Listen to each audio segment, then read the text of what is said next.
Na mtazamaji wa Biomedia, karibu sana katika update za habari mbalimbali. Na leo Rais wa Jamhuri ya Muungano wa Tanzania Mheshimiwa Samia Suluhu Hassan amevunja ukimya kifo cha aliyekuwa waziri wa afya na mbunge Jenista Mhagama kilichotokea kwa ghafla. Karibu sana mtazamaji, tumulike update ya habari hizi.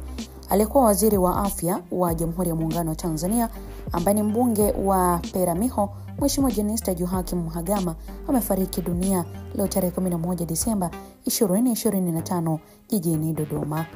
Taarifa ya kifo chake imetolewa na Spika wa Bunge la Jamhuri ya Muungano wa Tanzania Mheshimiwa Musa Azani Zungu kupitia taarifa ya kitengo cha mawasiliano na elimu kwa umma, ofisi ya Bunge, Dodoma, Disemba 11, 2025.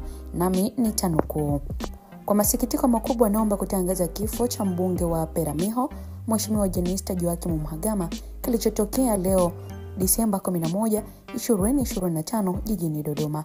Natoa pole kwa waheshimiwa wabunge wote, familia marehemu, ndugu jamaa na wananchi wa jimbo la Peramiho. Mwenyezi Mungu awape moyo wa uvumilivu na subira katika kipindi hiki kigumu, amesema Mheshimiwa Spika.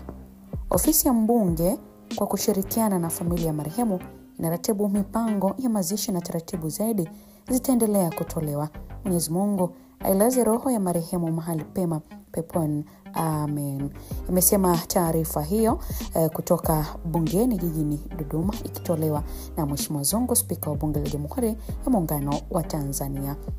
Mara tu baada ya taarifa hiyo ya ghafla kuhusu kifo cha aliyekuwa waziri wa afya na mbunge Jenista Mhagama, dakika chache tu baada ya taarifa hiyo ya kusikitisha, Rais wa Jamhuri ya Muungano wa Tanzania Samia Suluhu Hassan kupitia ukurasa wake rasmi wa X, zamani kama Twitter, aliweza kuchapisha ujumbe ambao umegusa hisia za Watanzania.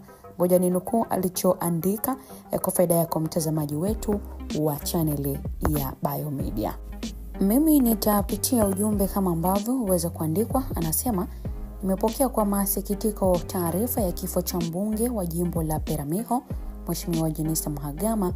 Ninatoa pole kwa Spika wa Bunge la Jamhuri ya Muungano wa Tanzania Mheshimiwa Musa Azani Zungu, wananchi wa jimbo la Peramiho, familia, ndugu jamaa na marafiki. Kwa miaka 38 Mheshimiwa Mhagama amekuwa mwanachama mahari wa Chama cha Mapinduzi CCM, kiongozi wa vijana, kiongozi wa wanawake, waziri katika awamu mbalimbali na mnasihi wa wengi katika siasa na maisha. Mwenyezi Mungu ailaze roho yake mahali pema peponi. Amen. Sasa baada ya ujumbe huo kutoka kwa Rais Samia, mioyo ya Watanzania wapenda amani kama imedajirika hivi.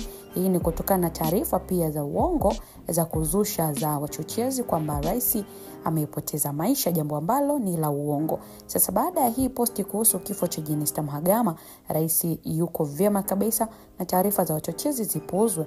Timu nzima kiukweli ya Biomedia sisi tunaendelea kutoa pole kwa jamaa na marafiki waliofikwa na msiba huo wa ndugu mpendwa na kiongozi wetu mwanamama Jenista Mhagama. Raha ya milele humwangazie Bwana, na mwanga wa milele umwangazie, endelee kupumzika kwa amani. Amen. Inna lillahi wa inna ilaihi rajiun. Hii ni Biomedia na jina langu ni Official Rosdy. Mpaka wakati mwingine, bye bye.